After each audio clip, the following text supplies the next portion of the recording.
All right, I don't know exactly what that was all about, but the video intro did not play. But regardless, man, it's Saturday morning, bright and sunny outside. Ain't warm worth a damn. Kind of breezy, cool out there. But we are back with a lot of NFL draft information because we are officially about roughly 2 weeks away now. Yeah, just Yeah, under for the 2 weeks. draft. Yeah. Yeah, so it's time to start really digging deeper into this draft class. We all know the big time names. We're gonna discuss some of the big time names today, this morning. We're gonna also discuss some of the smaller names you may not be that aware of. Some of the for one matter, we're gonna get into the cornerback position and specifically days 2 and 3 in the NFL draft. Some of the names at the cornerback position who GM Brad Holmes could target, especially if they don't select the cornerback in the first round. We're also going to touch on who we believe is the number one running back in this class from both our individual opinions and viewpoints. Also, the wide receiver position, we're going to discuss Marvin Harrison Jr. and exactly how far is the gap from Marvin Harrison Jr. and the rest of the class. That's if you guys feel there is a gap in this situation. Mhm. So, first of all, what do you want to start with? Because we got a lot of interesting things to discuss, man. A Yeah. lot with this draft coming up.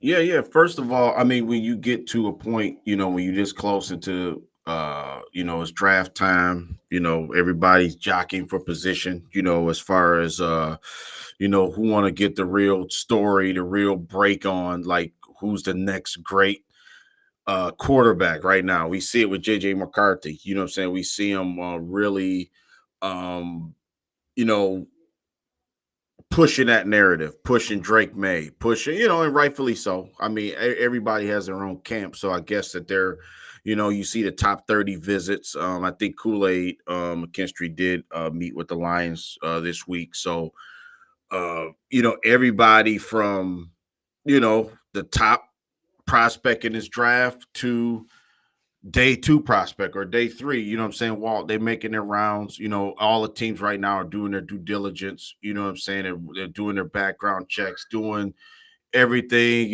maybe coming up with their big boards right now. You know what I'm saying?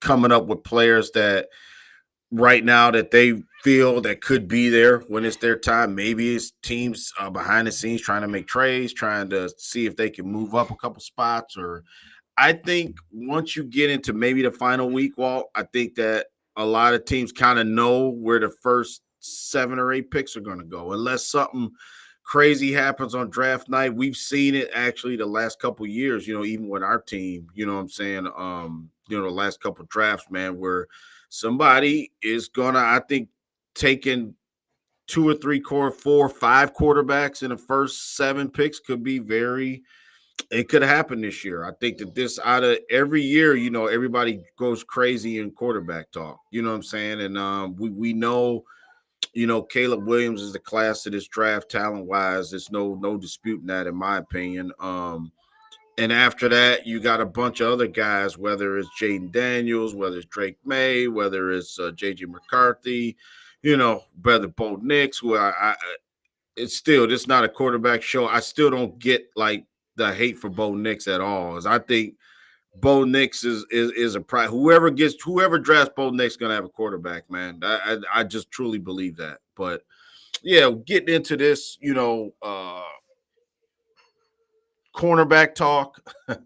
I really like this draft. I just said it before. I thought last year was more, to me, was more deep on the defensive side of the ball. I think this year, I think it's pretty even, man. Both sides. I think it's players to be had. You know what I'm saying? For depending on what you need as an organization. As the Lions, as we talk about them today in the cornerback position.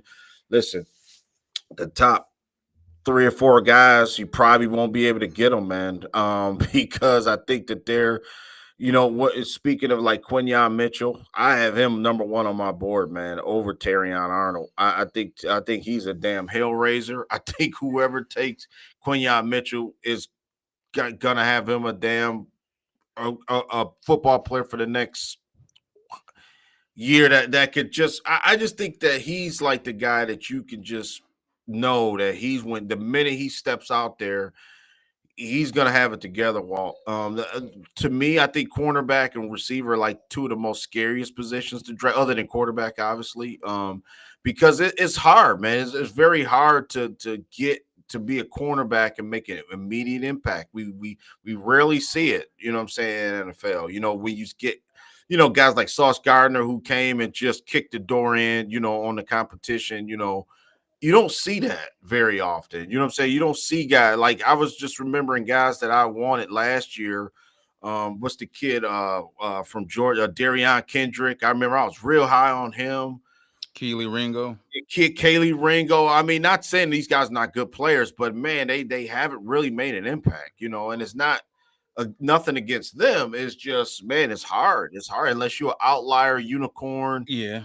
But I do think it's a couple of them guys in this draft, and I think they gonna go very quickly, man. When we talk about Quinyon Mitchell, we talk about Nate Wiggins. Now, Nate Wiggins kind of had to prove it to me a little bit more. What I mean by that is, like, during the season, he's opportunistic and he can really, like, turn it up. You know what I'm saying? I think that he lives for the third down style. I think he's a guy that really is a guy that defensive coordinators will want in their system. He lives for the moment.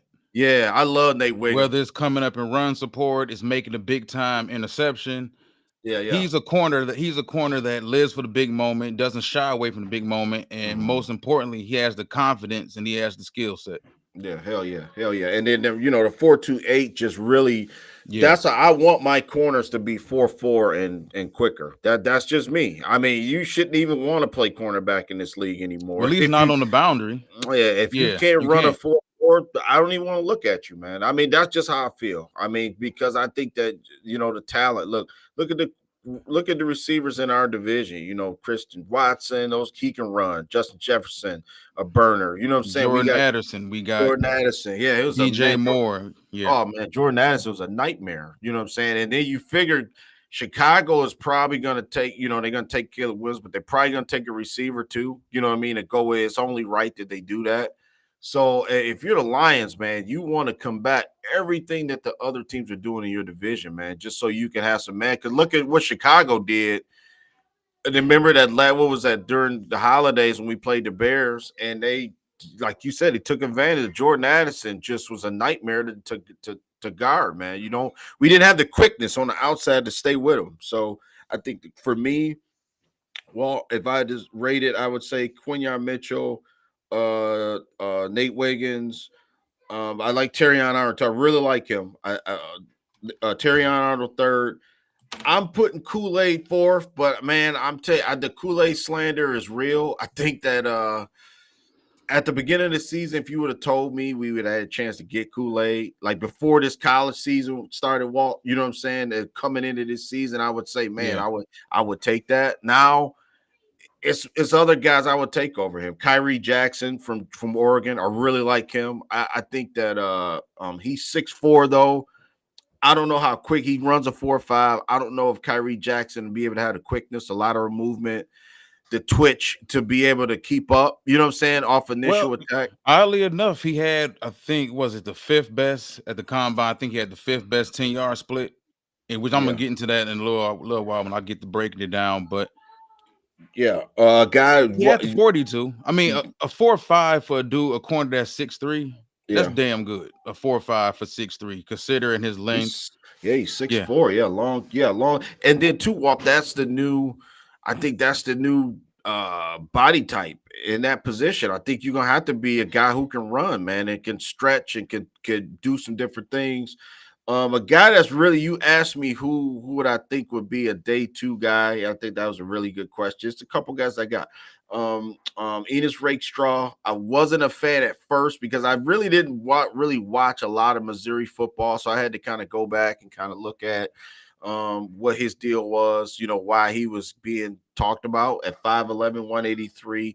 Another guy runs a 4.5. But I kind of like him too now. You know what I'm saying? Because it's like he's a guy. This is what I mean. Like the point of impact, Wall, he's really good within 10 yards. I think his problem is he's not physically imposing enough to be able to like hit the receiver off his spot after the 10-yard. He'll get or there. big enough. He's not as big time enough of an athlete either. I think Yeah, right. He can he his plays hard though. yeah, his recover skills are good. He'll get, like, if you get past him and he turns around and he's in the wrong, he'll get there and probably try to knock the ball down or something like that. But he's gonna have to learn that, man, in the NFL, because if you don't do anything to knock the receiver, make him uncomfortable first couple 10 yards, you're done. You know what I'm saying? So I think that, but I do like his feistiness at the line of scrimmage. I like that about him. Cooper DeJean, biggest question mark, man. I mean, I would take TJ Tampa maybe over Cooper DeJean. I'm not as high on him as other people are. I'm not gonna bash him. I mean, I'm not gonna hold the injury against him because he can, he's young enough, he can come back from that. But like I said, TJ Tampa, 6'1", 195, a 4'4", 40 total bulldog, man. I think I didn't have his vertical. I thought he had a 36-inch vertical, if I'm not mistaken, TJ Tampa. And then Mike Sainristil. I mean, he's a guy I've seen locally. He don't have a position. He reminds me of Jabril Peppers a lot. He really does. I think he's a little bit better in coverage skill. I think he had to learn. I think he started off playing offense at Michigan, and then they turned him into a defensive back, which I think that's even better in his favor because he's got all the traits. And I like that he kind of can sense what a receiver is going to want to do playing the position. You know what I'm saying? Well, early in his career. So I like him. That's another guy, really, not just because he's at Michigan. I think that he fits today's NFL. I think that he's the perfect guy to have. I think Joel Klatt even did. Joel Klatt is just he's excellent, man. I don't know if you ever seen Joel Klatt, but and he said that Mike Sainristil probably the best covered nickel corner in this draft. You know what I'm saying? And I I think disagree that, with Clad on a lot of stuff, but yeah, I like I him. get it. Yeah, I think that he hit the nail on the head with this guy. So I mean, it's talent out there, Walt. And I think I even like Cam. I didn't do a measurables thing on Cam. I like Cam Hart too from Notre Dame. I like yeah. him. So Another it's a tall, lot of rangy guys. corner. Yep, a lot of guys. Well, I do think we do need to get some size though. Like at that position. You know what I mean? Just like we can talk about the running back position and the receiver, what we I want a specific guy. You know what I'm saying? Because like even Amik Robertson, we got from he's what, 5'11, 5'10. You know what I'm saying? 5'9". Yeah, Carlton Davis is damn near, he not even 6 feet tall. No, Carlton 6'1". Is he 6'1"? You Yeah, sure? I don't know if yeah. he's 6'1" or not, but I just think we need to get some more size. I mean, just to be physically, to be able to jam guys, to be able to not just be a try hard, recovery guy and kind of slap the ball away. I want you to make a guy uncomfortable. You know what I'm saying? And I think that that's what the Lions are missing at that spot. And like you said in the pre-show, you got to really pick a guy who's gonna be just gonna fit your system. You know what I mean? I just think that number one, a lot of these guys are 6'1", 5'11", 6'2". It's a couple guys like Kyrie Jackson we mentioned that's kind of bigger in size. And I just think that you gotta find the right guy for your system. That's where Brad Yeah. Holmes gonna earn his money. You know what I'm saying? Well, because these guys' measurables are damn near the same. A lot of these guys, 37-inch vertical. Tyrion Arnold, 37-inch vertical. Quinyon Mitchell, 38-inch vertical. Kool-Aid McKinstry, I'm sorry, I can't talk this morning. Vertical, 34-inch vertical. Straw. A lot of these guys are damn near the same, man. You know what I'm saying? It's just I like that what we got. I like what we already have. I trust that Brad Holmes will get Aaron Glenn the right guy and make it Orlando work. on one this morning. Yeah. And he's right. Orlando's right. That's what I'm saying. A lot of these Yeah, guys it's a ain't even, college thing. yeah, they ain't as tall. Remember they said Kyler Murray was like 6'2", and then he damn near like 5'7". I'm I'm taller six than foot. Kyler. I'm 6 foot even. Yeah. So, you know, Yeah. it's gonna be let me ask you this, Walt. I ask you this question. I mean, do you think a cornerback is like doable? Like, you know what I'm saying? Can you see that happening at, let's just say we don't even make a move, trade up or down? 29, do you think that he would even consider drafting a cornerback Yeah, over like the top defensive line? Okay. yeah, I think you would. And to get go back a little bit, backtrack a little bit to what you were originally saying about the cornerback position. I think if we look back historically at some of the greatest all-time corners ever, Mm-hmm. some of the greatest corners to come out of the draft that's been drafted in the first round the past 10 years, whatnot. Yeah. These guys are still elite athletes. When you find a lot of the corners in the Hall of Fame that weren't great athletes, they were slot corners. Yeah. Like a guy like Rondé Barber. Rondé Barber wasn't a perimeter guy; he was a slot guy, and Mm-hmm. he took being a slot corner and developed it into a Hall of Fame career. And there's nothing wrong with that. But for the most part, if you look back historically, the guys who were the elite athletes that had the elite traits, the size, the Mm-hmm. athleticism, and everything, the ball skills, those Yeah. guys typically do make it. You know, you brought up Sauce Gardner, Derek Stingley, a guy who was Yeah. the number one rated player coming out of high school before he went to LSU, had a phenomenal freshman year, was hurt the next year, never really got his film back to what his freshman film was, but the Texans, they believed enough in him Yeah. in that freshman tape to make him a top 5 pick. And now look at Stingley. Stingley's healthy. Stingley looks like one of the best young corners in football. Then you Mm-hmm. got a guy like Kyer Elam, who was, I believe, the third drafted corner in that class with Sauce and Stingley, and he's been struggling since day one. Yeah. He's a So it's not always about the traits. You look at a guy like C.J. Henderson. A lot of people thought C.J. Henderson, me yeah. included, was a can't miss. You talking about 6', 205, 4'3", 40-inch vertical. Dude bench press 225, I believe, around 12 or 13 times, which is great for a corner of his size or whatnot. He Yeah. played in the SEC. He covered the best wide receivers in America. Bingo. And That's once the he got to the league, it did, for whatever reasons, things never worked out with him. And they're still not working out. And what's funny is him and Jeff Okuda on the same team now yeah. Yeah. in Hell Houston. yeah. And Yup. It. AJ Terrell, who was the third drafted corner in that class, is still with Atlanta. So I think Mm-hmm. when it comes to the corner position, I'm gonna get to into my rankings because I'm about first of all, I think when you look at these guys, TJ Tampa and Sarah Steele, TJ Tampa, Sarah Steele, Bo Melton, another guy, Max Melton. Bo Melton, his brother, that Okay. played for Max. Green Packers, Max Melton, the For Camarion Richardson.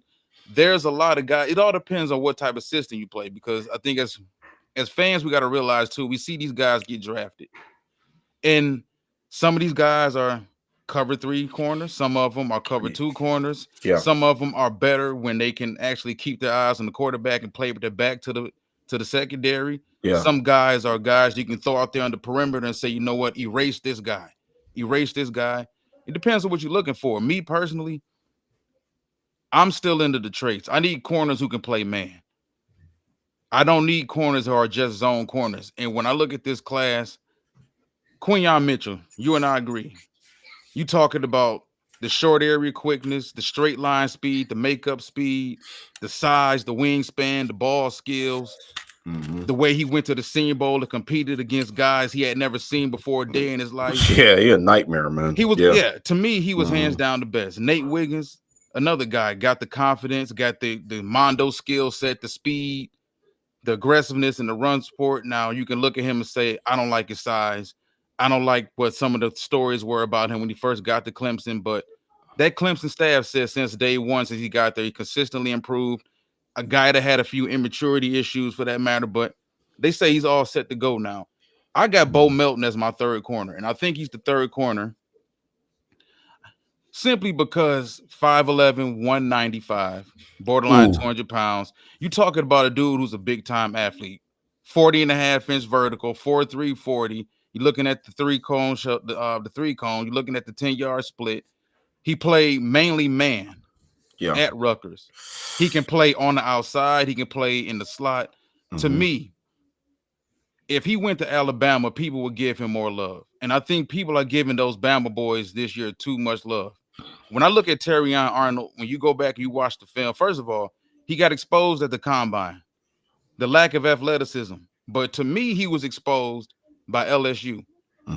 because them athletes that they got at LSU, you talking about Brian Thomas Jr. and Malik Neighbors, Hmm. those two dudes gave Terrion Arnold the fits. Yeah. He Yeah. looked there. He looked completely overmatched athletically against those guys. And if you can't handle Neighbors and Thomas, what the hell are you gonna do on the outside when you got to deal with Justin Jefferson one week, Yeah. and then the Yeah. next week you got to deal with Jamar Chase. Then the next week you got Mike Evans in Tampa Bay coming in. Yeah. So Yeah. for me, athleticism still matters. Look at these freaks coming into the league. What the hell is a Terrion Arnold? And I don't care how technically sound you may be. The best corners are still top end athletes. Darrell Reeves, as great as Darrell Reeves was technically, he was still an elite athlete. Now, was he just the best of the best, an Olympic sprinter? No, but he was still an elite athlete. All of these guys, Darrell Green, Champ Bailey, Charles Woodson, Aeneas Williams, Dale Carter, who a lot of people may not be familiar with Dale Carter, who may not be our age or whatever, but Dale Carter was another guy that was an elite athlete. Jalen Ramsey, elite athlete. Xavier Rose, when you look at his stretch of a good 4-year span where he was one of the best corners in the league, elite athlete.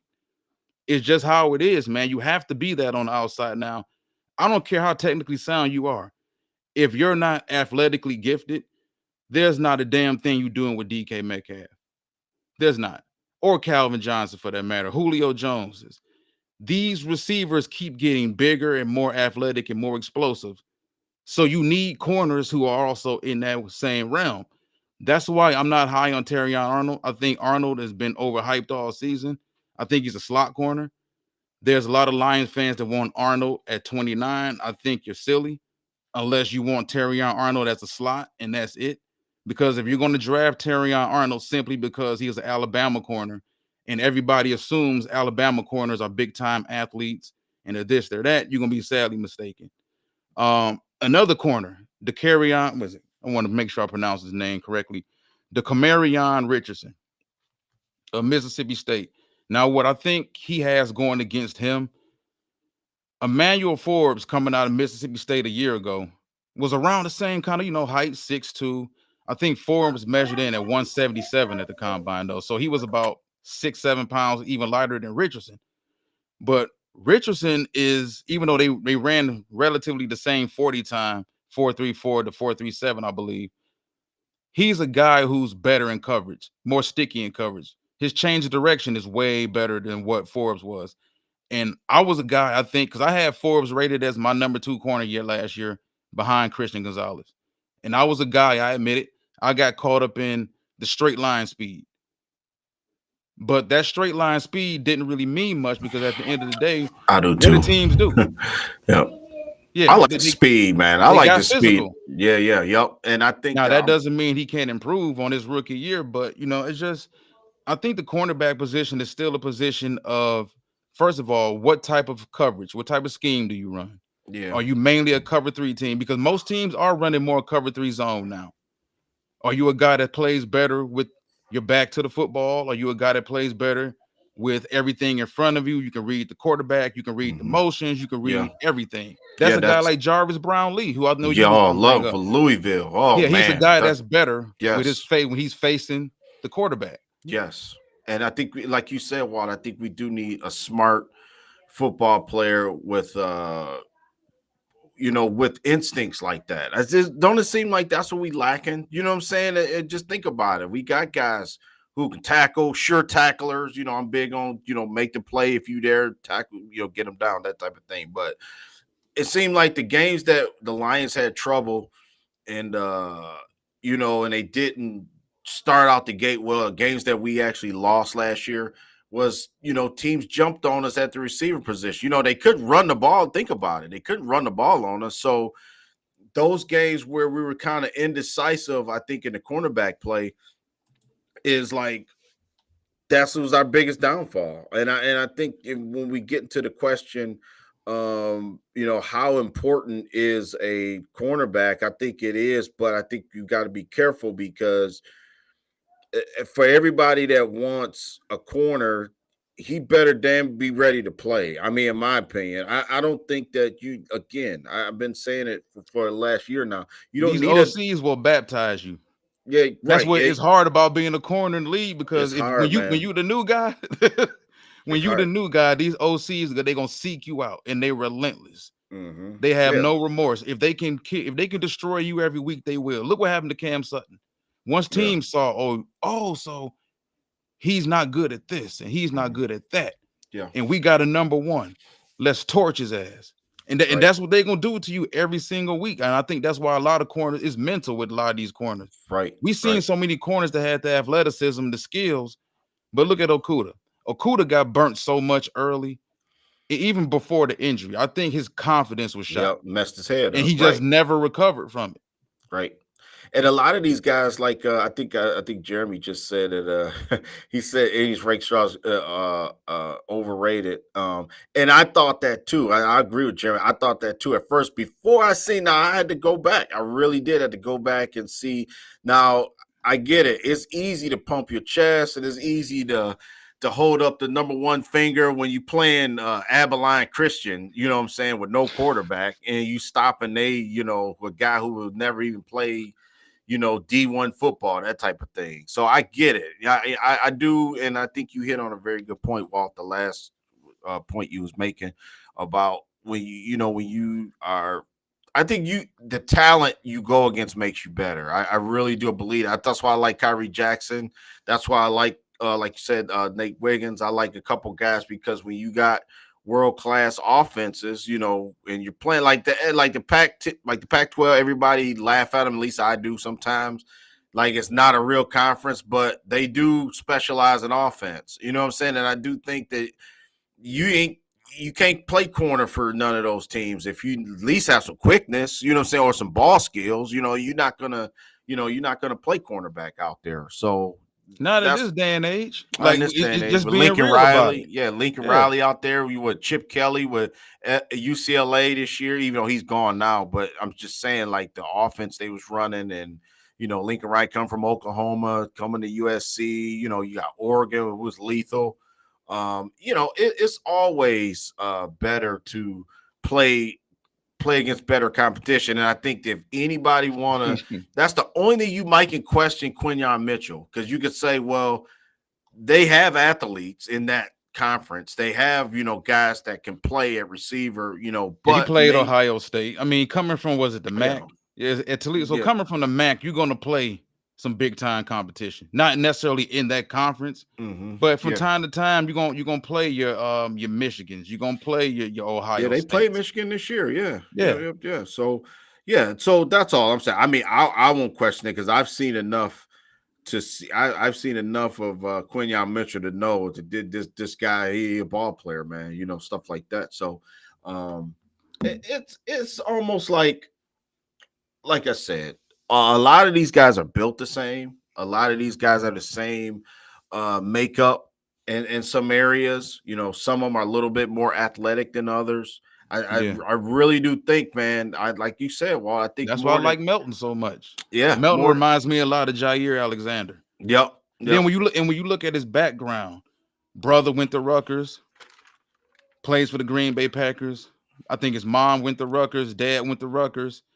Very athletic family. For me, a lot of that matters. The Mhm. background matters. Now I know I don't work for the NFL, so I don't dig too deep into these players' backgrounds. But I mentioned to you the same thing about like offensive linemen, like guards who wrestled in college or guards who wrestled in high school and played basketball, whatever. Typically, athletes, especially when it comes to football, guys who play multiple sports, play baseball, play basketball. Yeah, Those sports make you a more well-rounded football player. And I've yeah. always felt that way. And like I said, when I look at Bo Melton, keep saying his brother. When I look at Max Melton, man, Hmm. Yep. 5'11, Yeah. almost 200 pounds. I love that size Yep. combination right there. He a You're talking about menace, the man. guy who had the straight line speed. He Yep. played majority man. They made him a man corner at Rutgers. He can play some slot. He can play on the perimeter. He has a decent enough size. Granted, he's not 6'2", but I'm cool with 5'11, 200. Yeah. He's rocked up. You looked at him at the combine. This is a dude who's built. He They reminds put me like of together. a bigger Clark Phillips. And he's Hmm. like bigger and more athletic than Clark Phillips was a year ago, too. Yeah, I'm cool with Bo Melton. I mean, Bo, I'm cool with Max Melton. Max Melton. Yeah, I know I've been you looking from at Melton. Rutgers. Yeah. Yeah. Max Melton from Yeah, they Rutgers. Yep. both went to Rutgers. Yeah, but it's Hmm. funny because when I watched, I was watching Chris Sims break down his top 5 corners, and when he had Melton, I think he had Bo Melton as number 3, also a number 4. Mm-hmm. I get it because when he comes to the cornerback position, he broke it down how he views it the same way I view it. You Yeah. got too many athletic freaks coming into the league at wide receiver for you to feel like athleticism doesn't matter at corner. It matters a lot. Mm-hmm. And if you can't handle these dudes on the perimeter, you're gonna find your ass in the slot. And then when you in the slot and they see, oh, so he doesn't have the short area quickness to handle a Keenan Yeah. Allen Bye. or a Rome Madunze Right. or a Lad McConkey or whatever, They or run a right Zay by you. Flowers. They Zay run right Flowers, by yeah, you. is you have to be athletic. You have Yeah. to have the traits nowadays. You have to either be a big physical corner that can run like Tariq Woolen of Seattle, or like I said, a guy you look at Darrell Reeves. Reeves didn't have the best measurables. Reeves was 5'10 and a half, one something. I think he was another guy that was rocked up. He was straight line fast enough. He had the hips, he had the instincts. So it's difficult to find corners that possess all of these things. But usually, man, the guys who are considered the top guys usually get to the league and they become the top guys. Now, Yeah. once you start reaching for some of these other dudes, I think it's Yeah. where, like you said, Jeff Okuda. Jeff Okuda played well at Ohio State, but Jeff Okuda came across to me as a finished product. And Yeah. when he did face the receivers, what happened? Like Nico Collins abused him when Nico was back at Michigan that last year before Jeff Okuda left. Like when he did get matched up against big time receivers, it didn't work. Yeah. That's why I looked at Jeff Okuda when we took him as that was sort of a FU pick. I thought by your boy before they walked out the door. Before they walked out the door. They knew that they were walking into a lame duck season. Why in the hell would you really believe that a corner at 3 made the most sense for us? You Yeah. didn't care about doing what was best for the organization. That was more of a FU pick. Yeah, I When remember you, yeah, Patricia made the pick. I remember it was during COVID and we were watching the draft and he was doing everything virtual. And I remember he made that pick, dude, and his everybody was online, but it just like you said, it was kind of like a snide, like, like I'm a we know I'm a screw. Stafford's out of here after this year, but Yeah, so that are we. type of So thing. screw y'all. Yeah, so the whole thing that was weird. That whole thing we picked him was weird, but yeah, Think about how I'm many weird picks they made when they were here, though. yeah. They I made tons mean, of weird picks. yeah, because I want ball players, and I think that the bottom line is that uh Brad Holmes has done that. You know what I'm saying? It's almost like now the expectations of the draft in Detroit, it's different because remember in the past we would just make fun and just laugh and say, we're gonna take the wrong guy, and it's just like we never picked the right guy. Now I mean I think the growing theme is excuse me, that Brad Holmes takes injured players, which I don't get that narrative. I mean, last year, yeah, we took Jameson Williams and we took, I think, Josh Pascal the year before that, who was knowingly Levi was hurt.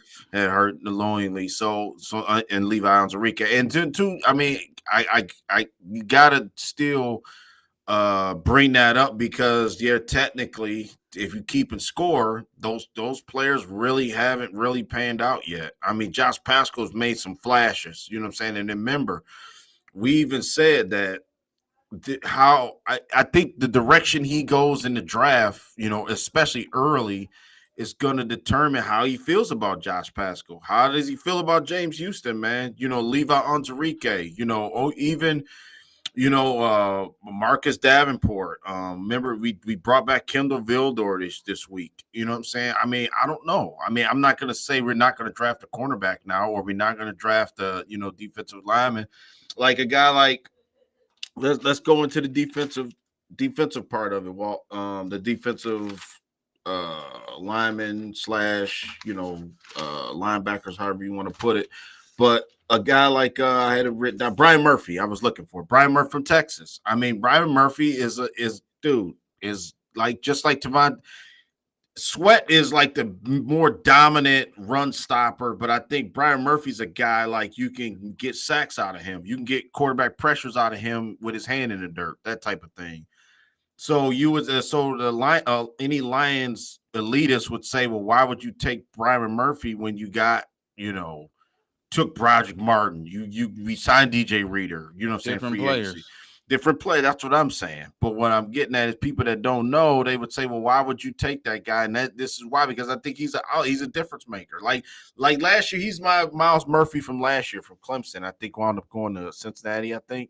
Where I Yeah. really wanted Miles Murphy, you know what I'm saying? And I thought that he could be a guy that we could use on that defensive line, because I think we constantly got to keep that part of our team strong, because I just think about it. I mean, I think the thing that holds true in the NFL is it changes. Now we're in I think in the offense wins era with Patrick Mahomes, right? You know what I'm saying? Where you got to be able to score, and the Lions for the most part was able to score at will sometimes, you know what I'm saying, on other teams. So, but I do think you still got to win at the line of scrimmage. I do think that always holds true. You know what I'm saying? So the Lions got some question marks, man. That's the only thing I don't like. It's a gray area, that part of our team, because we don't know how much they're dependent on Anzarike. You know what I'm saying, Walt? Or is he really not like fighting for? Is he fighting for his job? Is Man, listen, I'm he on the glad you brought roster? that up because that raises the question of, are you too?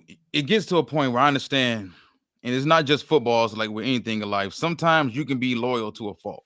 Mm-hmm. I'm all cool with rewarding guys for sticking around and being team guys and developing and this and that.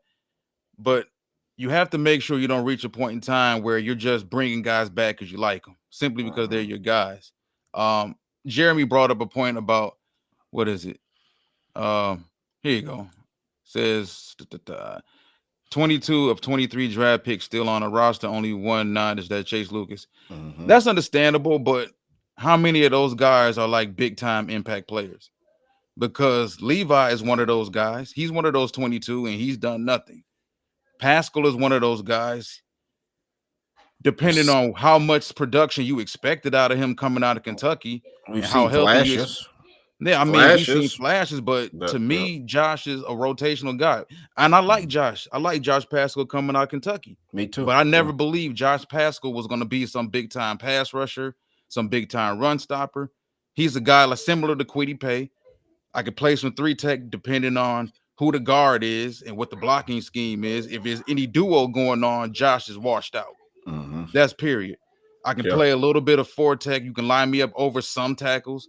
I think he's a guy that's the type of contribution you're going to get from Josh Pascal is all based on a Sunday to Sunday basis, based on what type of offensive line you're going against and what type of blocking scheme they have. But Mm-hmm. we haven't gotten really a lot of big impact from him.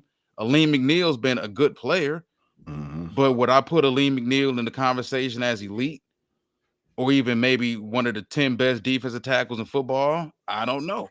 Because Mm-hmm. once you start naming defensive tackles off, you're talking about the Dexter Lawrences of the world and the Quentin Williams and the Chris Joneses and Christian Wilkins. Yeah. yeah, so I can't put him in that category with those guys because he's not that caliber of a player.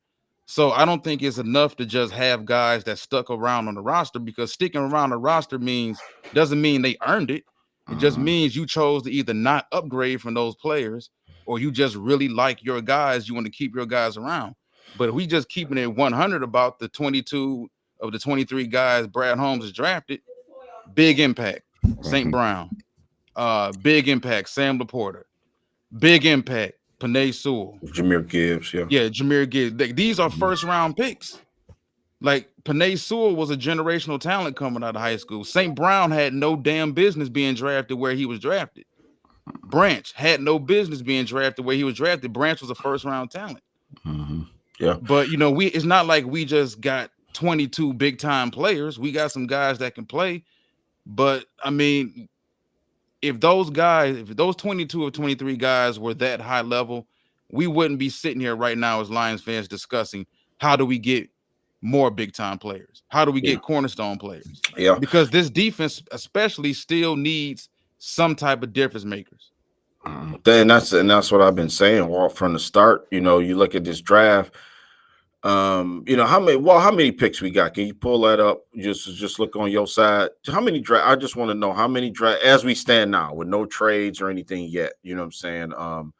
because I don't know why people seem to think, okay, right now we've turned the corner, I believe. I mean, and don't tell Minnesota Vikings fans that, because they killed me this week on a comment saying we wasn't shit still. But okay, we got I seven expect them picks. to. Okay, and then so have 7 picks, right? Some will say a successful draft would be draft all 7 picks and they all have to start and they all have to play and they all have to. You don't need to do that. You know what I'm saying? What I'm saying is you can trade out of some of those spots and move up and get some guys. It's, you know what I'm saying? And to get 4 impact, I've been saying it. You get 4 impact guys on this in this draft and you good. You know what I'm saying? Not guys, I don't even think they rotational need guys. 4. I think if We they if got they can get 2, if we two hit a guys home on. run with 2 guys, yeah. If we can draft a corner that could just a day one he can start. Walt, not a guy you got to develop him and baby him and have a kid gloves on. No, whoever that guy is, and it's a lot of them out in this draft. You find the right one. If you can get a cornerback to start right now, I'm good with that. I'm willing to take him at 29. I want somebody who can start, not a guy who's oh man, he came to training camp and we found out he's not ready yet. Oh, we came to Oh, training you mean camp, we like find out that the typical Dan Campbell stuff and Brad Holmes, which is, yeah, yeah, yep. he's coming along. Like, I don't want to hear week Yeah, 7 like Jack Campbell. talking Remember about, Jack yeah, Campbell? Nate Wiggins is coming along. Like, I don't Nah, want to hear nah, that. hell no. I don't, see, that's what I'm Quinyon saying. Mitchell is coming along. Like, Coming along, no. if we traded up for Quinyon Mitchell, there's Mhm, no damn way in hell it's week 5 and you telling me he's not playing, he's playing behind Vildor, that's what because I'm saying. Quinyon No. Mitchell has to earn his spot. I don't want to hear that shit. I don't. Mhm. Yeah, I If want you some draft guy. Quinyon Mitchell, play him. Yeah, yep, yep. For me, I'm big on Edgerrin Cooper from Texas A&M. If you draft Yep. him, Edgerrin Cooper, you can't tell me he's not one of the best guys coming off the edge right now. If you drafted that kid right now, he's probably the best guy other than A Nuts. You know what I'm saying? Don't, like you said, don't tell me that he's sitting on the bench, man. He's Or not Chris. good enough to help us. Yeah, Jeremy. I would love Chris Braswell. I would love it. I mean, I don't see no harm in taking Chris Braswell at all. I don't think he'd be there, but I hope he will be at 61. That would be great. Elite pass rusher, but Mm-hmm. once again, well, he's not elite at the run. He's bad at run defense. I give him that. But some guys are Mm-hmm. specialist guys. That Yeah. doesn't mean that he can't get better Yeah. defending the run at the next level. But some guys are what they are. Yeah, yep, yep. And Jeremy, it's funny. Jeremy said that. We can go. That's a perfect segue. We actually could, while we got some time to go into the running back. 'Cause Jeremy put a good point. He was saying that why is Jamar Jefferson still on roster? And I kind of said the same thing. I was a Jamar Jefferson guy. He just never panned out for whatever reason. But I think the running back situation, that's another thing, Walt, we could talk about. I think people think we're automatically set because we got 2 guys, right? And I do. We all agree. I think everybody in this whole city or state will agree Jahmyr Gibbs is like everything we want, right? Number A one, weapon. number Yeah. one running back. Okay. David Montgomery, been highly successful every year he's been in the league. He's what, six years in now. I think, if I'm not mistaken, I have his stats in front. I think it's 6 years, and he's been highly productive every year. You get long in the tooth, man. You know what I'm saying? When that time clock goes on running backs, it goes quick. You know what I'm saying? And I think, not saying that Montgomery needs to be replaced. That's not what I'm saying. I'm saying this year, play same role.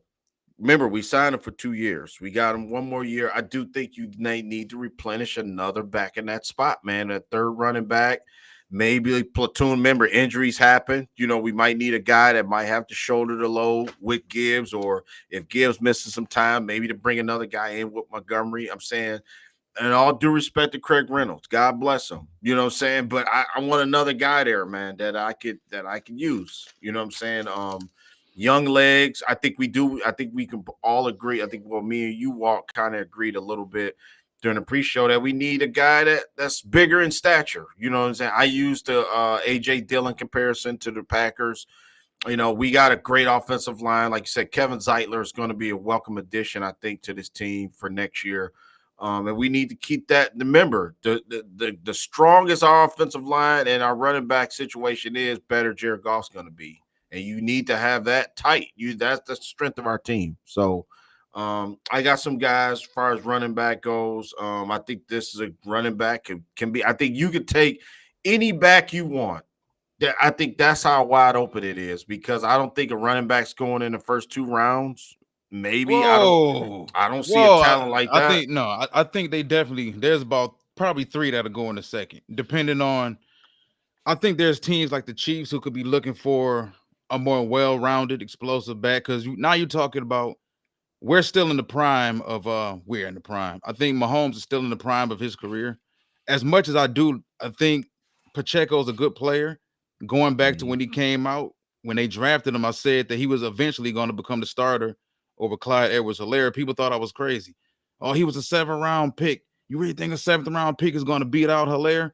And what happened? He beat out Helaire by the end of his rookie season, became the guy. So the running back position, man, I think it comes down to what your flavor is. Because, if you're Detroit, granted, I agree with you 1,000%. Plus, Montgomery was beat up last season. He was nicked up from game to game, and running backs are going to get hurt.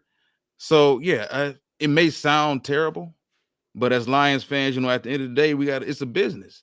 I think Montgomery understands that. And, Gibbs is good. Gibbs is the guy that's going to be here longer than me. If I'm Montgomery, that's what I'm thinking right now. Gibbs, they spent the 1st-round pick on this kid. He's ultra talented. He's going to outlast me here. So I need to make the most money and make the most of my opportunities. So that way, if Detroit decides to not bring me back after this next season or the season after that, I can still go make some money somewhere else. So I agree 1,000%. I think the running back position, man. Now I'm not with some Lions fans who say, "Oh, use that 2nd-round pick on Blake Corum." I think that's idiotic. Yeah, I wouldn't. We got one 1st-round pick. I'm not taking a running back. We got a 2nd-round pick. I'm not taking a running back. We got one 3rd-round pick. I'm not investing my 3rd-round pick in the damn running back. Now, we got 2 6th-round picks. Yeah, but there's some running backs that could be there in the 6th round that can help us. That was my point. Look. Well, I mean, who I'm getting ready to say. I got 2 guys that I like, that I think could be there. Dylan Johnson from Washington, 6 foot, 217. Not the fastest guy in the world. You know what I mean? He ran a 4.6 in the combine. Dylan Johnson, listen, is a ball player, man. We've seen him playing the national championship game. I watched him all year. You know what I'm saying? With Washington, got the tough yards. I think we need a big back like that. You know what I'm saying? Well, we got the quickness. We don't, we need a guy that can bruise, late in the game. I think, like you said, like I was saying earlier, I think AJ Dillon's the perfect guy, like the Packers got. He's a guy. There you go. Jeremy just mentioned Trey Benson. I love Trey Benson, just like Walt does. Walt brought him up, and I kind of looked at his film. Trey Benson is a guy I definitely would take. Jonathan, I mentioned he was the first guy. Actually, I had Jonathan Brooks on my list, but he may be a guy, Walt, that might go. Him or what's the kid from USC? Marshawn Lloyd. Marshawn Lloyd. I was about to say Marshawn Lynch. Marshawn Lloyd. Them 2 guys might get drafted early, but. Yeah, and I like Braylon Allen from Wisconsin. It's not the same. That's not your daddy's Wisconsin Badgers anymore, but I do like him. He's got the size, 6'1", 235. I think we need, some and he runs a 4.4. If you want to get super explosive, take Jalen Wright. Now, Jalen Wright is 5'11", 210. I like that size at the running back position. But Jalen Wright is another big-time 60, 70-yard run waiting to happen. From Tennessee, right? Yeah. Okay. Yep. And like Jeremy mentioned Billy Riggins Jr. It's funny, too, because I know if Fidel's still watching, we interviewed Billy Riggins Jr. about, I think, 4 months ago? 4 months ago on LinkedIn. Yeah, very, very talented back. Very talented back. Mm-hmm. Yeah. So, yeah, I mean, you can find a running back help pretty much anywhere, man. That's why I'm not – I said this last week. When it comes to the running back position for me, unless you're viewed as a generational talent, like an AP, Adrian Peterson, a Saquon Barkley, even though I thought Saquon had no business going as high as he did, I can view Saquon as big of a talent. Saquon was like the Reggie Bush of his era at that point in time at Penn State. I thought Larry Johnson, when Larry Johnson was at Penn State, Larry was I thought Larry was gonna be the next Earl Campbell, bro. Huh. But what? No, he was no. When Larry got to the league, he was tearing it up. But what happened? That 500 carry season, Oh, Kansas yeah, City destroyed him. After yeah. that 500 carry season, Larry Johnson was never the same. Jamal Anderson for Mhm. Atlanta, 500 carry season was Yeah. never the same after that. Eddie George, 500 carry season was never the same after that. But Mhm. running Yeah. backs last so much more now because you're not going to see a 500 carry running back Yep. unless Jim Harbaugh do that crazy shit Yeah, with I the told you. with the Yeah, my Chargers. guy. Yeah, my guy's got to be 6 foot. Two. I want him 215, 220. Now a guy I would consider it a little bit under is Audric Estime Yeah, from Notre Dame. Went to Michigan State, transferred. I really like him. 38-inch vertical, super athletic. yeah. Yeah, Jamal Jamal Lewis. I was Lewis just gonna too. think of Fidel, right? Yep. And Audrey Estime's not the fast guy like Dylan Johnson, man. But those two guys, I think Fidel even said it. He would be a perfect fit to give Washington. Yeah, and it's like that's how I kind of feel with Estime too. Both, I think those two guys can be had, and we don't have to pay a dime for it. You know what I'm saying? You can You get think about him. Isaiah Davis, like Yeah, that's your South Dakota six guy. Yep. two, six Yeah. two, two Yep. twenty. Yep. I like him. I like him. And what's the other kid from Kentucky? I don't even. Oh man, Ray Davis, Ray Davis, another guy. But I like your guy too, a lot of Isaiah Davis. carries. I like Isaiah Davis. Yeah, Yeah. I just think with Hmm. our offensive line, man, if you look at the talent at running back in this draft, Marshawn, like if we didn't have Jameer Gibbs in Hmm. Montgomery, Marshawn Lloyd could be a 1,000 yard back behind our offensive line. Mayan Williams of Ohio State. I know a lot of Lions fans aren't that high on him, but Hmm. he's another guy. Yeah. Jonathan Brooks. Jonathan Brooks is a question with him because, for one, he played behind some damn good running backs. You're talking about Rashawn Johnson, who the Oh Bears man. drafted a year ago. Of course, you got a generational talent in your boy from last year, the running back for Texas. Uh B. John. Bijan, Yeah. Bijan Robinson. So when he finally got his opportunity, he got hurt. Now, the Hmm. good thing about Jonathan Brooks is going back to what we talked about in the pre-show. Personally, if I was a running back, I would get in and out of college as quick as possible. I want to Hmm. start the clock on me making money in the Yeah. NFL as quick as possible. The tread There's on no them way as a tires, running boy. back. Yeah, I don't care if I had the college stats or not. If I'm an athletic running back like Jordan Brooks, there's not a lot of film on Jordan Brooks because he got hurt. And before he got hurt, he was playing behind two stud running backs. But how I look at the running back position now, I'm looking at traits. Okay, you played at Ohio State, you played at Texas, you played at Michigan behind a bunch of other running backs, Alabama. Look at that stable of running backs that Alabama had that one year with Derrick Henry and Kamara and they had a bunch of guys. Was it Hmm. Jacobs? They had Jacobs there. They had Ingram at one point in time. I want running backs that are completely laced with a lot of tread still left on the tires. Yeah, yeah, yeah. And then Fidel brought up a good point. I see his comment says, about golf contract. I was kind of wondering that to and St. Brown. It seemed like they haven't said it. They haven't said anything about Hookers in Vegas. What? Sid Hooker. uh, Disgusting.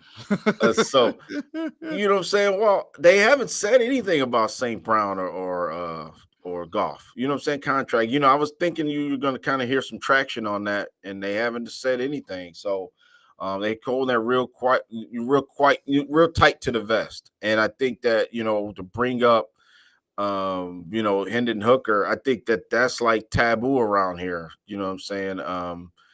To not you know, talk about like, well, you can't bring up Hendon Hooker around here. You know what I'm saying? Oh no, you Because can't. Hendon Hooker can't play, and Jared Goff's quarterback, and Yeah. I think it's something to it. I think that Hendon Hooker ultra got talent that can play. You know what I'm saying? But it's just not a time yet. I mean, that's the only thing I can say about it to give Lions fans that you got to keep a guy. I'd rather keep a guy. Um, on our roster like him and maybe say, hey, you know what I'm saying? You gotta be ready, that type of thing. Oh no, Just why would you keep it. trade him? I mean, I know it, it Fidel's just joking, but like Lions of, fans that want of him course. gone, like why Yeah, would you get rid of a backup quarterback right. in this day and age? Granted, Goff's been pretty sturdy throughout his entire career, going back to the Rams, but anything can happen. Yeah. Anything can happen. Quarterbacks get hurt. Players get hurt. So you want to make sure you have a capable backup. Yeah, and that's a big time Sudfeld. discussion. Yep, big time discussion around here because I think that you know the quarterback position is important. You know what I'm saying? And I think right now, ever since Sean Hill, we haven't had even a viable backup. Brad Kaya and Jake Jake, Rudock, yeah, and you know what I'm saying. It's been a joke. I mean, nobody yeah. that's going to be seriously ever be an NFL quarterback. So I do think you keep Hendon Hooker around and you let him play. You keep doing what you're doing. I mean, that's all. And I think all that kind of stuff will work itself out. You know what I'm saying? Because make no mistake about it. Let's just say Golf stands the test of time, gets another 3-year deal or something like that, and we get some stuff done, get what we need to go as a franchise.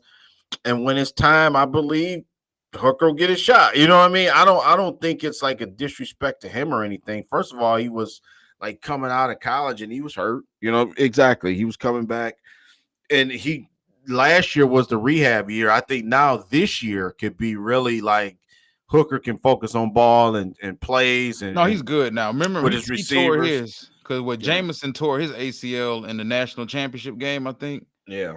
Yep. against Georgia. So, or was the playoff or was the actual national championship? Either way, I I forgot. thought it might have been the playoff game. I think it might have Yeah, been. Yeah. but Hooker when he tore his, he plays a way less explosive position on the field, of course, at quarterback. Hooker Mhm. tore his, I believe, all the way back in November. Yeah. Yep. So yeah, he's ready to go. It's just that it's weird how taboo some Lion fans are around. They don't want you bringing up Hooker's name at all, and Yeah.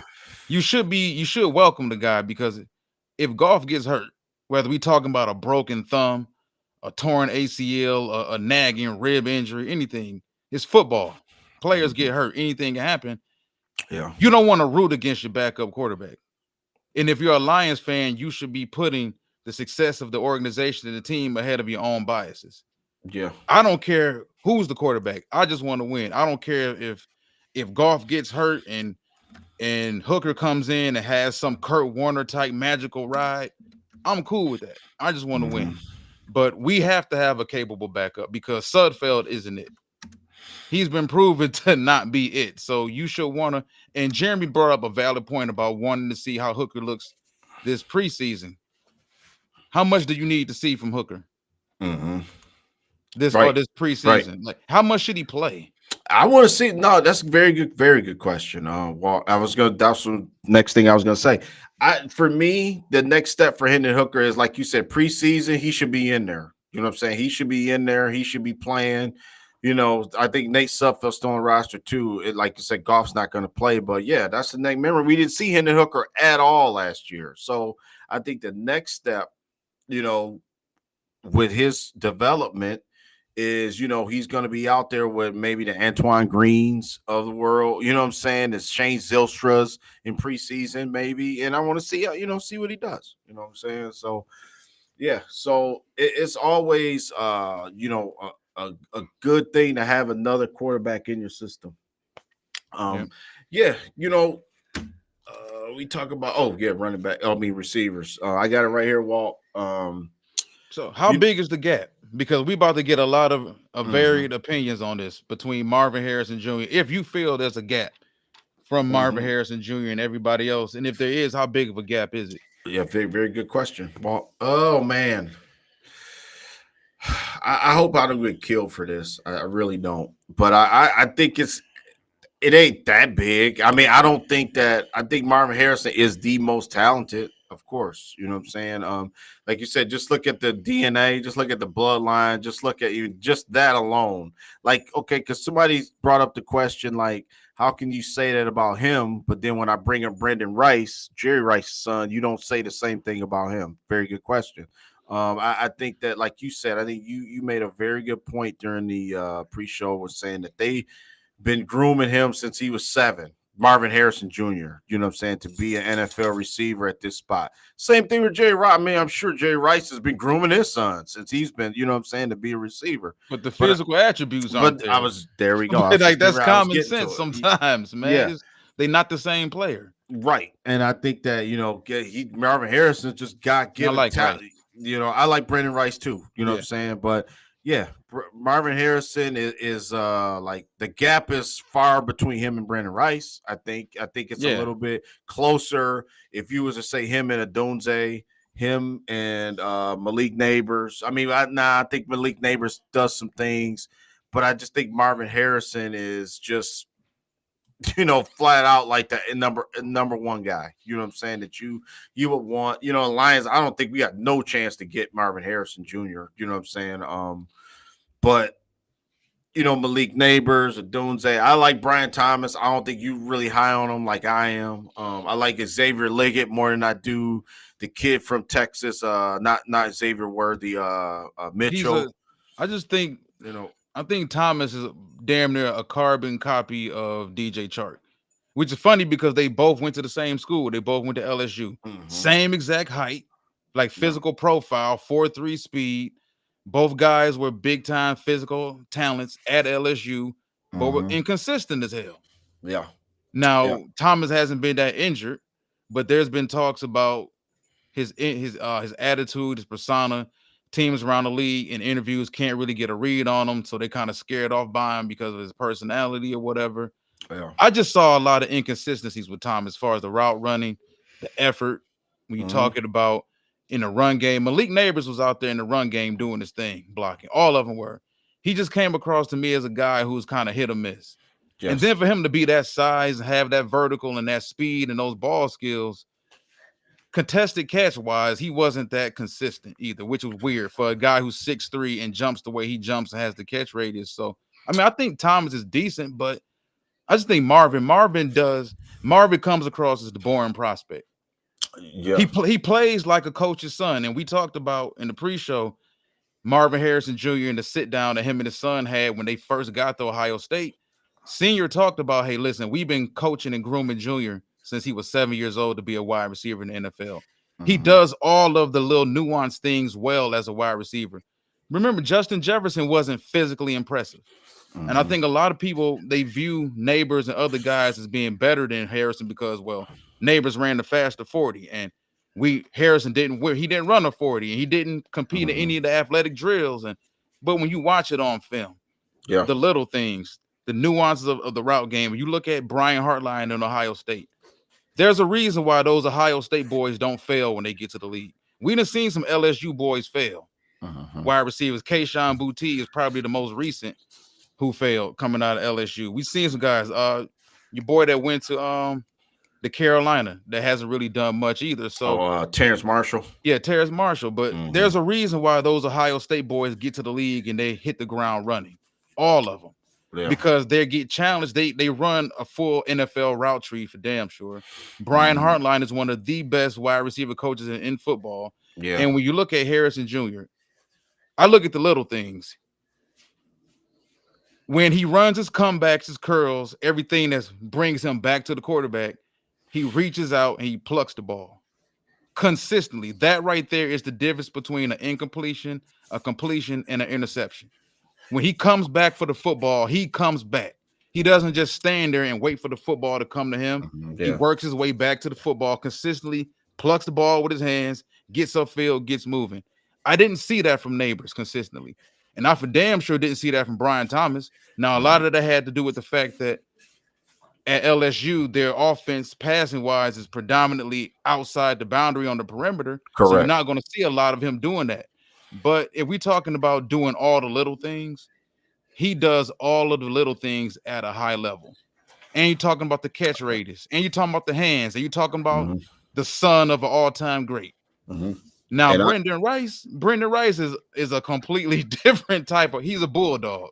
Mm-hmm. He's physical. He's aggressive Yeah. as hell. Chip on his. He played with a chip on his shoulder. You Yeah, know what I'm saying? he So. plays like a guy who Mm-hmm. has heard his whole life, "Well, you Jerry Rice son." Mm-hmm. So Yeah. he Yeah. feels like he has to dispel that myth. I'm my And own guy. and just what we addressed what Fidel said, he's right. You know what I'm saying about Xavier Worthy. I think too. I said it the minute he ran his 40, everybody fell in love. I like Xavier Worthy. I think remember on our mock draft, I think we took Thanks, Xavier Jeremy. Worthy. I think That's the same thing I noticed. But go ahead. I think that that Xavier Worthy was a guy that we took in our mock draft. I think you left that pick Yeah. up to me, and we took him at 29. Yes, he's absolutely gonna go in the first round. I think so. Xavier Worthy. You know what I'm saying? Jeremy's right. That's a perfect Raiders pick. You know what I mean? I think that that's a Old guy. school Raiders. Old school Raiders. So I like Xavier. I think he more can play. I don't think he's just a guy that's out there with some wheels that can run. I No, think he he's really not can. Marquise Brown. Like Yeah, he if you could. compare him to the other little short receivers, he's a good football player. Yeah, he can play. You know what I'm saying? He can catch the ball. I like him more than Mitchell. I think Mitchell is rated higher, but I like Worthy more. I like Worthy more. I like Mitchell. I mean, he's good, but I I like would him a lot. rather. I would rather. I, I don't want either one of them dudes at 29. But as a Lions fan, I think that's a good question for everybody in the comment section. Would you rather have Worthy or Adonai Mitchell? Because I listen, Adonai Mitchell came from Georgia also. People got to remember this. He didn't produce that much at Georgia. Now, I understand Georgia's offense is kind of, prehistoric, kind of that Jim Harbaugh power, run, run, run, run, play action, and this and that. He didn't produce that much at Georgia. He transferred to Texas. mm-hmm. He produced somewhat at Texas, but I always looked at Adonai Mitchell over the last 3 years as a guy that just never really put it all together. Yeah. Now, if they took Worthy, I would question it bad because I would look at it and say, okay, as you're Brad Holmes and you're Dan Campbell, you cannot possibly tell me that at 29. Now, granted, Worthy measured in, I think, at 6 foot, but he's a one. Like you're taking almost a Jameson Williams clone when you have Jameson Williams also. So if it came down to it, if they wanted to take a receiver between those two, I would rather see Worthy because I think Worthy fits our offense better. If you look at the way they like to pretty much run the offense horizontal, not so much vertically. But would they misuse him the way they misuse JMO? Mm-hmm. And Yeah. is golf going to take advantage of that type of speed? There's no reason to have two guys. JMO probably would have ran. He wouldn't have ran 4.1. JMO would have been somewhere in the 4.2 range too, hadn't he torn his ACL and Hadn't went he to the got combine. hurt? Yeah. Yeah. So how do you have 2.42 guys and never go deep? Yeah. Yeah, and right, and just for the record too, I think I see Jeremy mention Xavier Liggett. That's my guy. I think that's the guy. I think realistically, the Lions could really take that guy. You know what I'm saying? Because I think that he'll be there. I'm calling him a poor man's Tyreek Hill. I think He I think called this man the Tim Duncan a wide Tim receiver. Duncan. I've seen that too. Marvin Harrison. Yeah, but I like Xavier Liggett too. I didn't like him at first, but like I said, a lot of these guys I haven't seen on the West Coast, so sometimes I got to go back and look. And even though he's from South Carolina, but I like Xavier Liggett. I think that he brings. I want guys that bring something that to the table that our other guys don't have, and I think that he has that. You know what I'm saying? Him, Brendan Rice would be ideal too later on, but I don't know. I don't know where he might fall. I mean, that's the problem. If you wait and say, you know what, I'm gonna maybe take a stab and maybe try to take Liggett or take Brendan Rice later on, but you don't want to wait too long. I mean, they could be what do you think? Well, I mean, second, third round at the long. You know what I'm saying? They're not necessarily. Leggett. Yeah, well, Liggett could be a first. I think he's first round talent, but I don't know.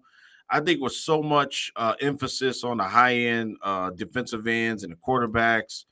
I think that he may slip. You know what I'm saying? It may not be a guy that may be like, obviously in the top 20. He may be within, Yeah, 20. I'm not sure if Leggett is a first rounder. I think he has some first round measurables. I think he's like an Andre Johnson clone out there. You look about 6'1", 227, Yeah, man. sub 4.4, a guy that can jump, huge catch radius. He has some of those Calvin Johnson-esque type catches at South Carolina that made you look like, okay, damn, like Spencer Rattler really trusts this guy. Yeah, I see the talent. I see it definitely, but he seems like a guy that they would shelf. Yeah. Like we're talking Yeah, I about don't week want that. 7, and so coach, how's Xavier Leggett coming along? Oh, he's coming along. Yeah, He's that would piss he's me off. almost there. Like I don't want us drafting a guy in the first round that I gotta hear that shit about. Week 7 and week 8. Oh, he's coming along. Like we don't need to hear that. We need guys that can really help. I think this. How do you feel about how they discuss this team publicly? Because I do understand you have to like really have glowing reviews of your team, but it seems like the idea that whoever we take at 29 and who we take in the second round might not even play for us seems kind of ridiculous. Because if you take a corner at 29 Mm-hmm. Or let's say you trade up for a Quinyon Mitchell or a Nate Wiggins. There's no way in hell you can tell me that Quinyon Mitchell can't play corner in our room with Vildor Mm-hmm. and Amik Robertson. Like, I don't like this whole approach of we're gonna run our team like it's a baseball farm team, or we're gonna run it like the way the NBA is, or the NHL. We're gonna shelf everybody. Mm-hmm. If a dude is ready to play, he's ready to play. It's okay to do that. I think it's okay to do that when you're, you know, the Tennessee Titans. You know what I'm saying? Right now, they can do that. You know what I'm saying? Because they clearly like on a different, stage of their franchise's, history. But right now, we're not, Walt. I mean, that's what I'm saying. I mean, we don't need to take Thank you. we don't No, I'm need to listening to you. I'm agreeing with you. no, of course, I know what you're saying. I seen Jeremy's comment too, and we were saying that last year. That's why I was saying I don't think it may not be an issue because JMO is a good after the catch guy. So that's why I said maybe once Goff gets more of time with JMO, I think that relationship will be a little way better this year. I think than last year. You know what I'm saying? Just to back up Jeremy's point, because now Goff, no, like you said, under 20 yards. That's what I said. Between 20-yard line and 20-yard line, Jared Goff is damn good. You know what I'm saying? As far as like from the hash marks in, he can get the ball there. It's just we need the receiver. We need the right guy who can turn that into something. You know what I'm saying? And that's what I'm looking at. I mean, I'm not looking at a guy. Like this. I was fooled like Antoine Green. Remember, I was high on Antoine Green. I was like, dude, that's a 6th or 7th round draft pick, receiver from North Carolina that I thought that he would benefit from, being a later round trip on show, that type of thing. Sideline guy, catch the ball. And I don't know necessarily if his skill set kind of goes with what Jared Goff is. You know what I'm saying? Now looking at it hindsight, a year later, maybe it could be wrong, but yeah. So right now, I want a specific guy. If I'm taking a receiver and a running back, those two nuances of our team, people say that they're set. Well, not necessarily. You know what I'm saying? I think you could always, you know, add different dimensions. That's why I mentioned a bigger running back. That's something where other teams haven't seen that with us. You know what I'm saying? Well, what we already have would be deadly, I think. A guy not necessarily that can just run straight to the goal line and catch the ball. I mean, maybe we need a fit. That's why I keep bringing up Brian Thomas, because I think he's a guy that could be physically imposing across the middle, sort of like a Nico Collins type thing. You know what I mean? You know how Yeah. Nico Collins turned into be like a damn dominant damn receiver. You know what I'm saying? That's how I see Brian Thomas. So yeah, it's gonna be. I can't wait till we get more into it, because I think that once we get into more of these guys' traits, more of their tendencies, more of the explode. I like you said the explosion rate.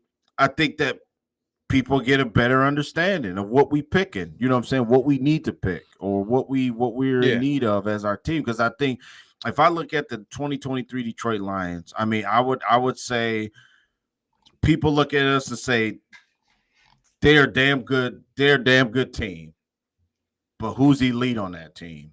Who's a guy you got to? I think Jahmyr Gibbs and Laporta turned into two guys that you got a game plan for, in addition to St. Brown. You know what I'm saying? So you know they got three dogs on offense, right? You know what I'm saying? So defensively, I think that's where the gap is, I think, on our team. I think we really need to get some difference makers, man. Not just good players. We need to get a guy who's a difference maker. I think that's what this Yeah. team is lacking to take us to the next level. So Yeah. I agree with Jeremy. When you watch Brian Thomas on film, a lot of that does pop up. The only thing about Antoine Green, I will say this: I was pretty familiar with Antoine Green coming out of college. mhm. I just I loved it. I I had loved the it. same outlook on him that I had on we just mentioned him, the wide receiver from LSU that got drafted by Carolina. Terrence Marshall. Yeah, Terrace Marshall. I just found it strange that you played at Carolina that long and could never break the starting lineup. Like when you look at, and I understand some of the guys he played behind, and Josh Downs and De'Ami Brown, who went to Washington, who has kind of like struggled to really find his footing in the league. Mhm. And there was another one that the Chicago Bears drafted. Matter of fact, um, you played there that long and could never really crack the lineup. He was always inconsistent. He remained kind of like a one-trick pony there at Carolina. That's why I look at it as, being a 4-year player, sometimes a 5-year player, and you still never really completely well round your game as a wide receiver and put it together. That worries me, because if you couldn't put it all together in 4 years in college or 5 years in college, why am I supposed to believe that you're going to get to the NFL level and all of a sudden be able to put it all together? Now, can Antoine Green be a, a one, like I said, for lack of a better phrase, not to insult him, but like maybe a one trick pony? Can he be a specialist? Can he Mhm. be that guy that runs the deep phase, the post, the quick slants? Because remember, we saw what he did that quick slant against Carolina last preseason, and he took that boy to the house. I'm just not against finding another wide receiver. I think Antoine Green can help out. We expect him to play a bigger role this season, but I just think, in the Brian Thomases of the world, uh, personally, I'd rather have Keon Coleman over Brian Thomas. I understand Brian Thomas is Yeah, a more explosive athlete, but Keon but Coleman, I think, does all of the wide receiver yeah, things better. very underrated. I like Keon. What up, Kendall? Yeah, I like Keon. It's a lot of other prospects. I just didn't. Woo! I I just don't know get about ready the to. top five. Yeah, top five, man. I'd be pushing that. That would be like really like a surprise right there. Nah, I couldn't. I can't trade up for receiver. I'm not investing that much money on the offensive side of the football. Mm, You talking about paying Golf? What you gonna pay Golf? You talking about paying Sewell? What you got to pay Sewell soon? You talking about paying Laporta in another 2-3 years? You may yeah, have to pay him sooner. Like yeah. if You he might have keeps to pay him. playing, yeah. Right, Saint right. Brown. Like, Yeah, do you St. really Brown want is to the guy. Yeah, JMO? Like, what if JMO comes out and has a monster year? which That is do very you really want to possible. invest that much money on the offensive side of the ball? I just can't do it. One guy walked before we get out of here. One guy that I'm.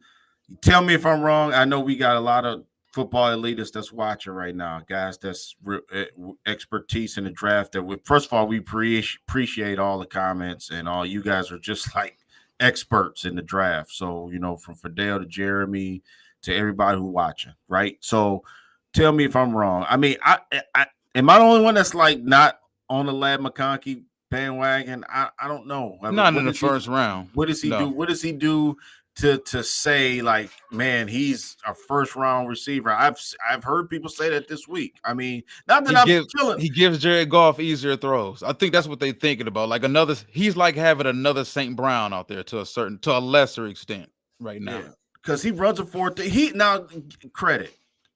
He is better like getting initiating contact a little bit better than I He thought plays he. big too. Yeah, you know what I'm saying. So he does absorb, but maybe that could be a recipe for like not being able to hold up, physically. You know what I'm saying? I don't know. I just like I said, the jury's out for me on Lad McConkey. I'm kind of on the fence, man. You know what I I'm saying? like Lad.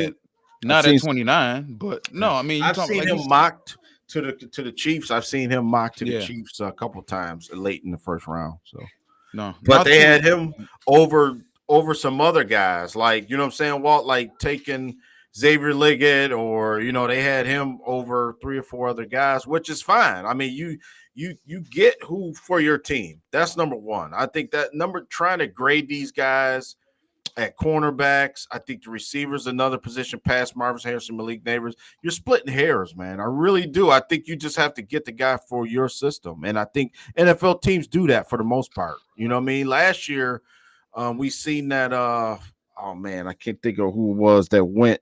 And everybody was like, why in the hell would they I can't think of the top of my head right now. I even thought that was Laporta. I thought that, man, at 34. I mean, I didn't think that the Lions would really, maybe you could took Laporta later in the draft. I mean, now you wouldn't say that, but I'm saying, you know what I'm saying? Well, last year, Laporta probably would have been a 4th-round pick or something like that, and no one would have questioned it. But that was the guy that was specifically for our team and for our quarterback, for our offensive coordinator, and it was the right pick. You know what I'm saying? That's what I'm saying. I just think that teams get who they feel that's going to be their guy. You know what I mean? And, yeah. Sometimes they're right, sometimes they're wrong. He may not be a first round talent, but he may perform like a first round pick for you. There we go. There we Yeah. go. Just like that. I don't know. Like I said, I like Lad McConkey. Like I said, as a slot receiver, Jeremy brought that up. Not at number 29. But what's weird about it, man, on film, he plays more physical at the catch point than Brian Thomas.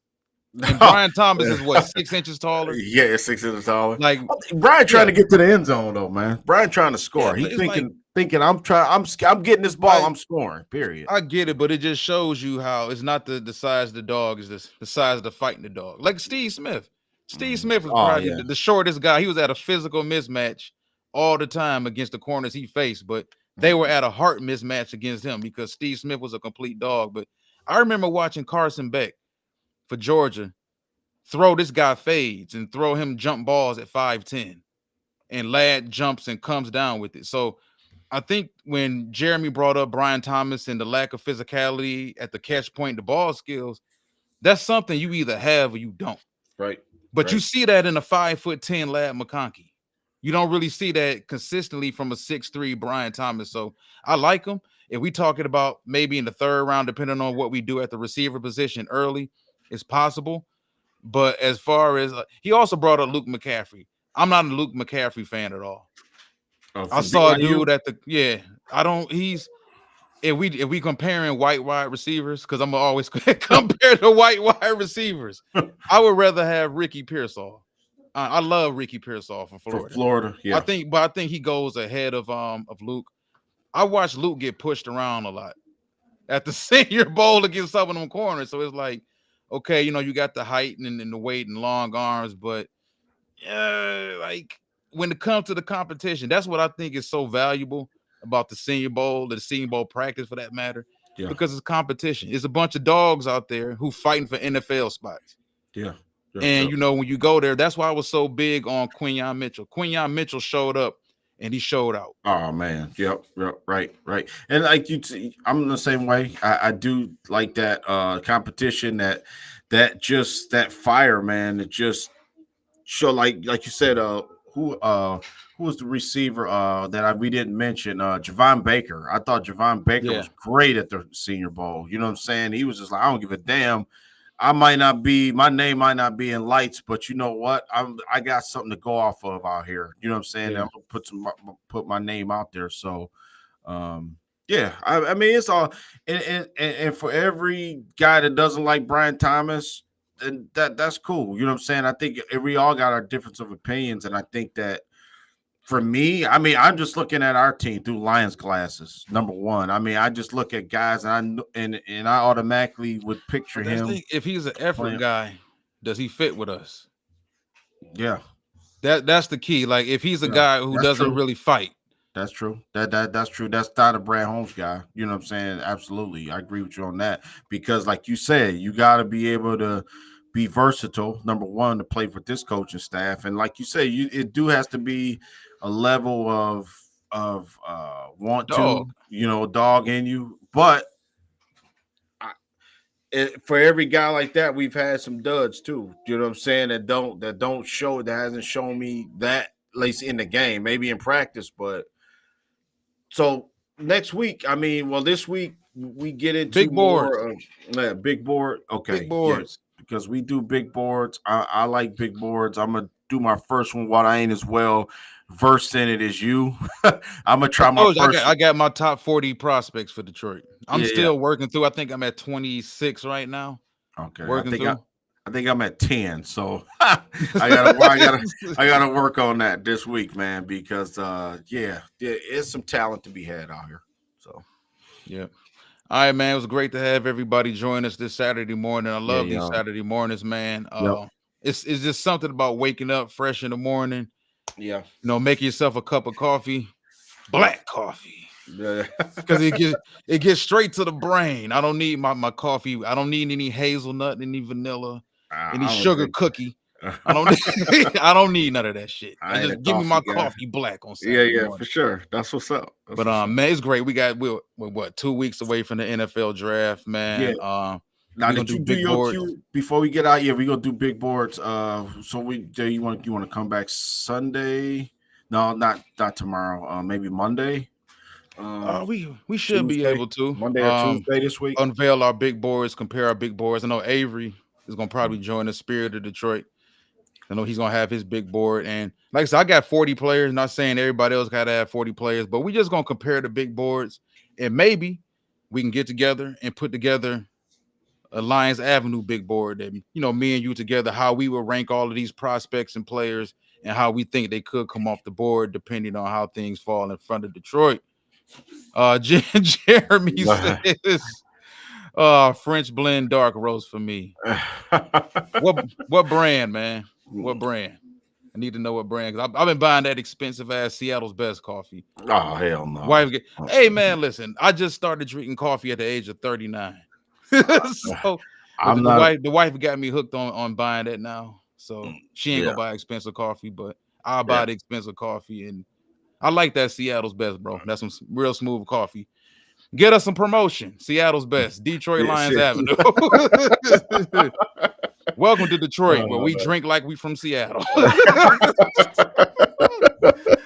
Oh boy. But yeah, we'll be back next week to start breaking down these big boards, because man, we didn't talk about these players enough, bro. And it's Jeremy still talking about this coffee. I get my Amazon delivered two this man rich. Yeah, I know. Man. This man get his coffee delivered right to his front porch. Oh shit. But so hopefully we can get Jeremy on one of these shows, man. Start breaking down these big boards, man, because we're about 2 weeks away.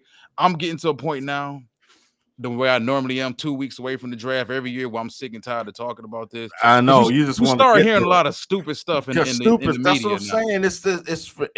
It's like it's crazy how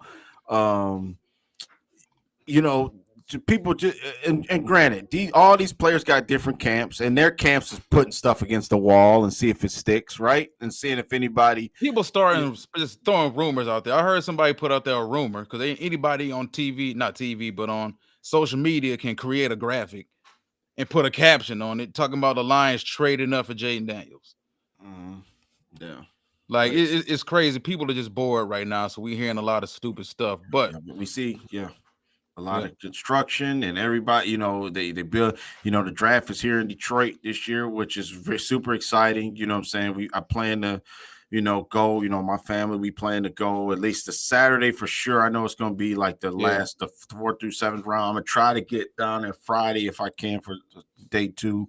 But, a lot of excitement, man. You see the stages being built, you know what I'm saying, downtown, in the heart of downtown. So, it's really happening. It's really happening, man. So, that's all I want to say. Just the.